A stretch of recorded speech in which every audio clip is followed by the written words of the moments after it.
Hey, everybody out there in Facebook and Facebook group land and YouTube and LinkedIn. Greg Ryder coming at you from LaunchCart. I wanted to announce we have a new attribute field that was added to the product builder that will allow you to do some cool stuff. I haven't really figured out all the cool stuff you can do with it, but I do know that you can use it for personalization. We had a request from some people that sell on Etsy and other places that they wanted an attribute box, a field to where they could have customers put in a name of their grandchild or a name of their football team or whatever that is, put in a personalization field, and then that would go with the product. And then that product could be personalized. And I understand that this is done manually for people that do this, but we went ahead and added that field because we saw some other uses for it as well. So let me kind of go in and go full screen and show you what we got going on here. So you're going to notice when you're in your create product section of your store that there's this new box, add an attribute. So let's just start up here real quick and let's just type test attribute. We'll leave it as a draft. We'll type in testing here. I can't spell, I can't type.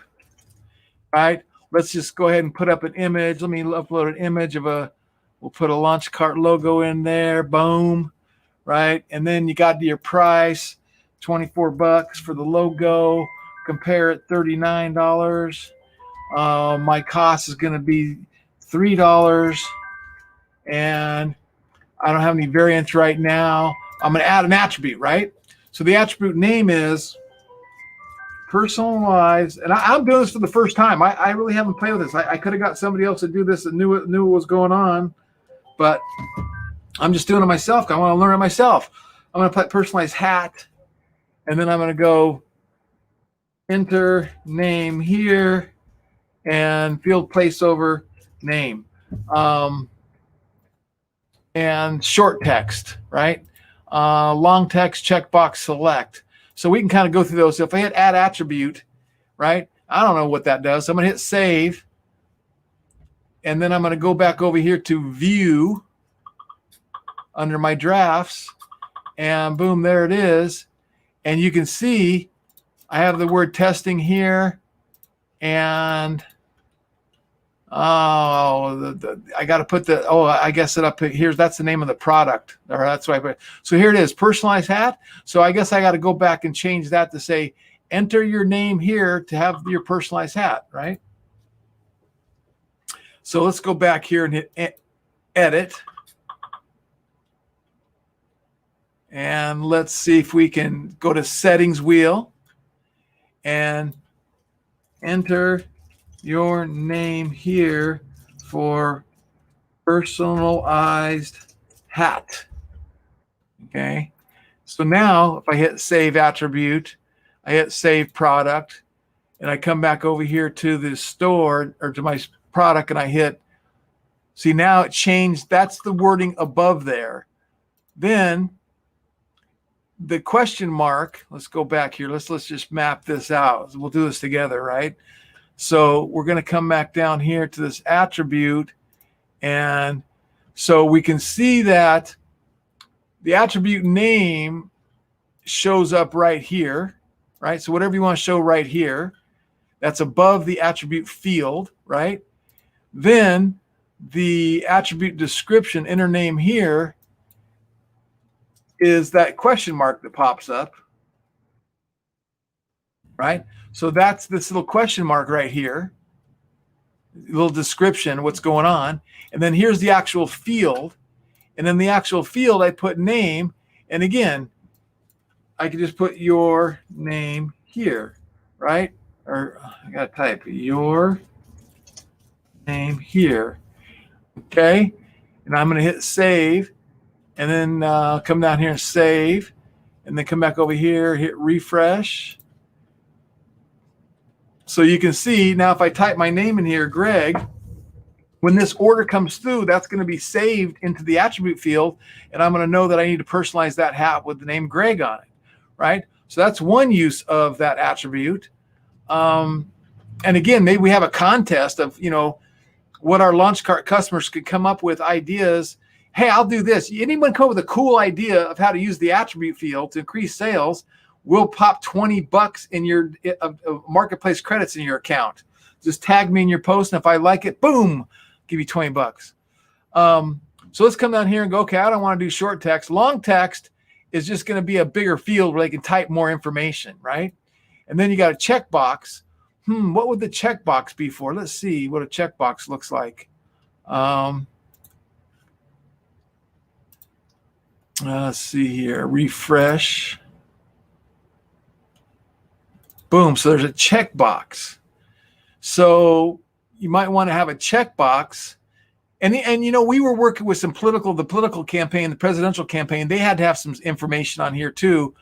So there's just different things. You got to get creative in what you're using this for. So it's a checkbox to get them to include something. I don't know that I would want a checkbox on my page. That would probably hurt conversion. So I'm not sure what a good use for that would be, but I know the technology guys thought of something, or they wouldn't have added it in the first place. So let's go back here and see what the last choice is, a select box. How about select me one? Please add an attribute value. Okay, let's see if I do 1. New value 2. New value 3. New value 4.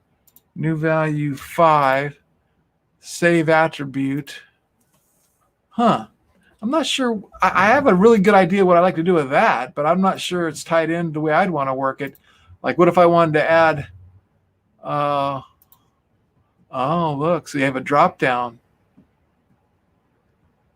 Okay, so that's how it works. You guys can play with it like I'm playing with it. Type your words in, save it, go back, refresh, learn what it looks like, get it the way you want it. If you want to have a notes thing there, we're going to be working on some really cool stuff to customize this even more. But if you have any ideas of how you would use it, let me know. And then I also will get with Josh and the tech team and see if they can give us some more examples of what that looks like. But again, we're just keep releasing features every week, new every week. And we did have some requests that they wanted that exact feature. So personalization. So imagine you put a shirt or a hat and it says your name here, or your school name here, or your club, or whatever, your baby's name, your grandkids' names. And we do have a bunch of designs in the design marketplace for personalization. And you could use the field for that. Hey, Antonio. So Antonio is one that triggered this whole live because he's like, hey, what's this?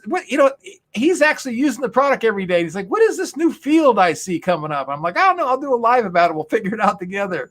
So I'm not sure how much help it is. But I do know if you were doing personalized products and one at a time, you could do that. You see, the problem with doing it this way is you have to take the personalization field and you have to put it on the product and then send it to your fulfillment house, whoever you're working with for fulfillment houses. And I know some people are doing everything from glassware to cutting boards and things of that nature. So, and eventually we want to plug into print on demand and manufacture on demand suppliers that will do that on the fly like we used to. But with that being said, it is 6:05. It's dark outside, and I'm going to pack up and head home. So I hope everyone's enjoying LaunchCart. We've got a big thing in testing where I think we're coming into final testing on Monday or Tuesday. So I hope by this time next week, we're going to have a new release that's going to be, we will be the only e-commerce platform on the planet with this feature set. And it's a game changer for conversions on the checkout page. And it's the foundation for funnel building and funnels and page builders and that kind of stuff. So that's coming soon. So thanks, everybody. Appreciate it. Do what I do. Wake up every day with an attitude of gratitude. Tell somebody you love them. Peace.